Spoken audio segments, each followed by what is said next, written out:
Peace be upon you, and welcome to a new episode. On an ordinary day like any other, a janitor was opening a garbage bag in a luxurious residential tower in the district of Masr el-Gadida in Cairo. Suddenly, he found something you'd only expect to see in horror movies. A human head, with long black hair, a clearly recognizable face but covered in small wounds and mysterious marks. Alongside it were knives and blood-stained gloves, as if they were part of a carefully planned scheme to hide a terrible secret. This isn't fiction. It really happened on February 18, 2009. The victim was an ordinary Egyptian girl, 26 years old, but her life ended in a mysterious way that left everyone asking, how could someone do this to another human being they once loved? We'll see how fate brought together a simple girl and a young man from a wealthy family in Abu Dhabi, and how this relationship gradually turned from a dream into a nightmare. But before we start our story, don't forget to like and share the episode so it can reach as many people as possible. And stay tuned every Saturday, Monday, and Wednesday for a new episode. Without further delay, let's dive deep into our story.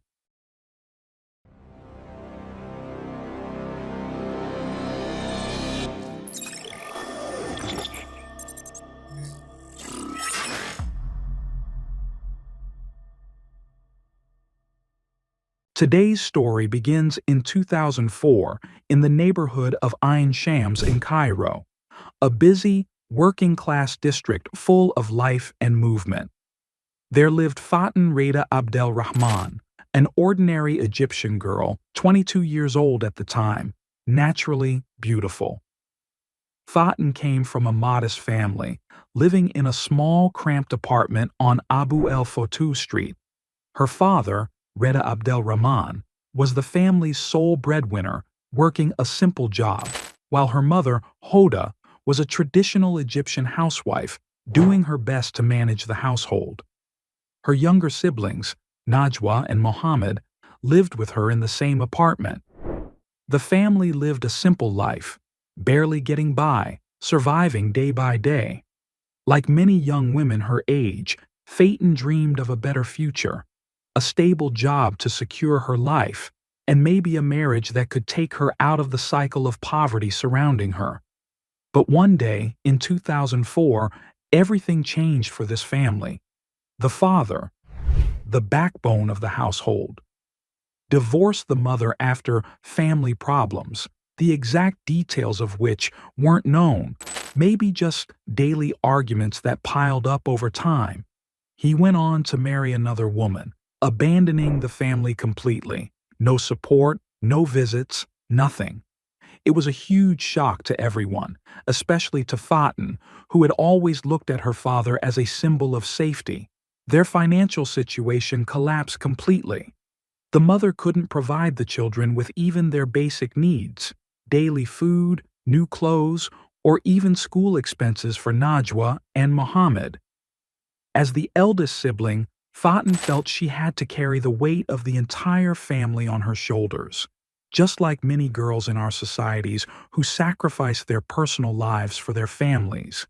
She didn't complete her university or even high school education because of these circumstances. Instead, she decided to work, even though her brother Mohammed strongly objected, afraid that the outside world might exploit a girl like her, beautiful, ambitious, and without strong protection. That same year, 2004, Faten began searching seriously for work. She would go out every day to different places, asking about opportunities, often facing rejection because she had no experience.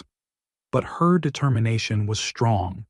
She finally found her first job in a small cafe in Masr el-Gadida, a neighborhood a bit more upscale than Ain Shams. The salary wasn't much, but it was enough to help cover the basics like rent and food. She worked long hours from morning till night, returning home late, which often caused problems with her siblings, especially Mohammed, who was protective and jealous, worried about her being out late. But Faten was determined. She would tell them, "If you don't like it, then you go get jobs and support me, but I'm not going to sit idle. We have to help Mom." After just a few months, she got a much better opportunity. A job as a live-in maid in a luxurious villa in Masr El Gadida. The pay was far higher, and living there meant she could save on transport and time. Her mother and siblings tried to persuade her to reconsider, or at least think it over, but Faton insisted. She took the job, and then completely disappeared. No phone calls, no visits, nothing. It was as if she had vanished into thin air. The neighbors began asking questions constantly, and rumors spread like wildfire. Faton got married and traveled abroad with a rich husband. No, she's in jail because of a problem at work. Someone killed her and hid her body. God help her. The mother avoided all this talk, forcing a sad smile and saying, "She's fine. She's working and will visit us soon." But deep inside, she was extremely worried, not knowing what had truly happened, unable to answer people with confidence. Mohammed and Najwa were also very anxious. Mohammed, in particular, tried searching for her in Masr El Gadida, asking in cafes and streets, but without a specific address, his efforts led nowhere. The family lived in a state of waiting, torn between hope and fear. Months passed painfully. The family sank deeper into despair and constant worry, until one day, in 2005, a surprise call came from an unknown number to the family's home phone. The mother answered and heard Faton's voice. Her tone was calm but full of reassurance. "I'm fine, Mom. I'm healthy. I'm working at the villa just like I told you, and I'm comfortable there. I don't need anything." Her mother cried from happiness and asked, "My daughter, where are you exactly? Please come so we can see you." But Faton refused, saying, "I'm happy here. I'll call to reassure you every now and then, and I'll send money soon. Don't worry." The call ended quickly, and then, once again, Faton disappeared. No more calls for a long time. The mother fell back into despair, crying every night and praying that God would protect her daughter from the unknown. One day in 2005, after months of absence and worry, Najwa heard a strong knock on the apartment door. She opened it and found Faton standing there, but she wasn't alone. With her was a well-dressed young man, clearly wealthy, wearing elegant clothes, and his luxury car was parked outside in the street. Najwa screamed with joy and hugged her sister tightly. Their mother almost flew with happiness, crying and thanking God that she saw her daughter safe again. They welcomed them with all the warmth they could give. After a little scolding from the mother about the long disappearance and all the worry it caused, Faton proudly introduced the young man. "This is Osama Mahmoud Ibrahim al-Saksak, an Emirati from a very wealthy family in Abu Dhabi. He loves me and wants to marry me, and I've fallen in love with him too." Osama spoke to the mother with respect and courtesy. He said, "I fell in love with Faton at first sight. She is a kind and beautiful girl, and I want to marry her, but in secret through an Urfi marriage contract, because my family will completely reject this marriage due to the huge social differences between us, and especially my mother who wants me to marry my cousin." Faton's mother was very upset by this and refused completely. She told him, "This is wrong. No one forced you to marry my daughter, but a secret marriage won't protect her, nor give her her rights as a wife." But Faton strongly objected to her mother's words and said, "I agree, mother. Osama is a respectful young man. He'll give me the life I dream of and help me achieve everything I've ever wanted. Let's give him a chance." The mother couldn't resist her daughter's stubbornness. Faton left with Osama, telling her mother and sister that she was still keeping her job and wouldn't quit, and that she would visit them from time to time and send money to help with the family's expenses. Later that evening, When Mohammed returned home from work and learned that Faten had visited with Osama, he was deeply saddened for missing her and became even more worried than before. Their mother tried to show she was happy with her daughter's visit, but inside she was anxious about the future. About a week later, Osama and Faten visited them again. This was a big step that showed his seriousness.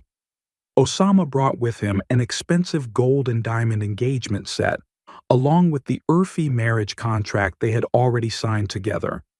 He showed them the lavish jewelry he had bought for Faten, clear proof of his family's wealth. Faten's mother was still upset by the secrecy of it all, but she asked Osama for a copy of the contract so she could show it to relatives and neighbors who had been gossiping cruelly about Faten's disappearance. Osama agreed and promised to send it soon, but as days passed, he never did, planting the first seeds of suspicion in the mother's heart.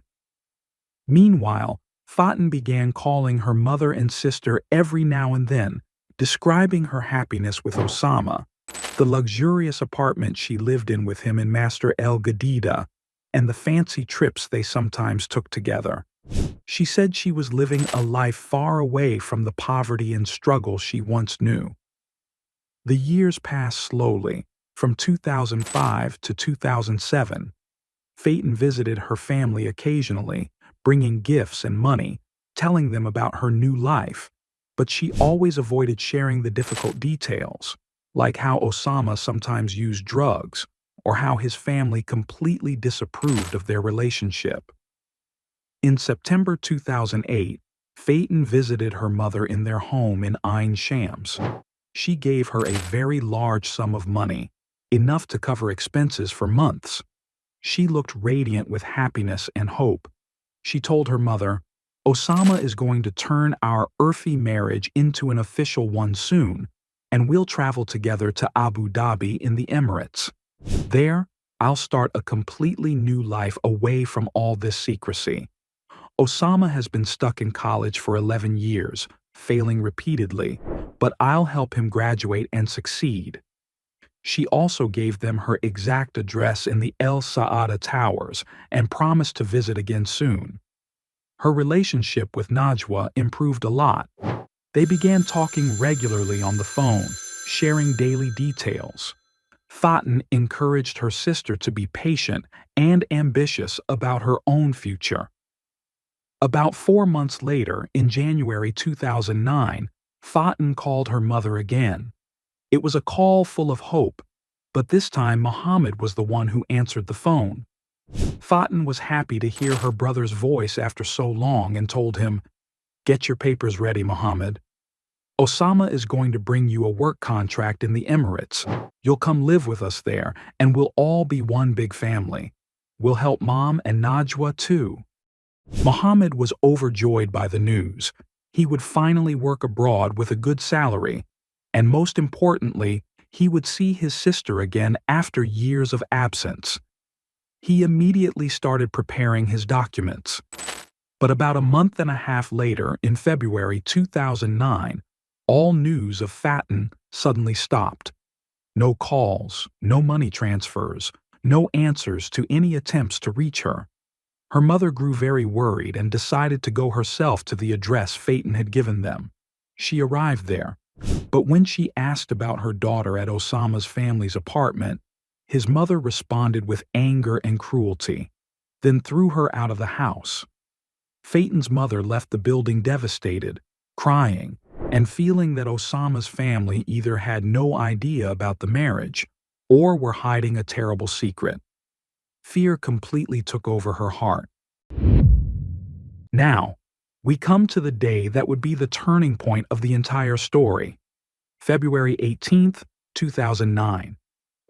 On that morning, Nasser Marous, a 53-year-old janitor working daily at the El Saada Towers, and Ashraf Al-Arabi, a 43-year-old security supervisor of building number 7, were collecting the garbage as part of their daily routine in the trash room at the bottom of the tower. Nasser noticed a suspicious garbage bag leaking a large amount of red liquid. He carefully opened it. and found a human head with long black hair, a complete left leg, and two arms still dressed in clothing. Shocked, Nasser screamed loudly and called for Ashraf, who immediately reported it to the police. The police arrived quickly. The investigators conducted a preliminary inspection of the scene and found very sharp kitchen knives, yellow gloves stained with blood, a men's sports shoe size 43, a women's shoe size 42, all bearing clear blood traces, as well as a torn sleeveless blouse, apparently used in an attempt to clean or cover up evidence.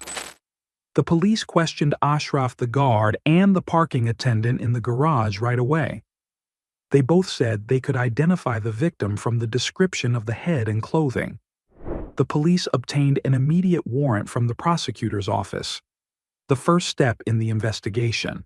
They entered Osama's apartment on the 17th floor cautiously, and there they discovered the remaining body parts, the right leg, the torso, and a birth certificate in the name of Faten, 27 years old, resident of Ain Shams.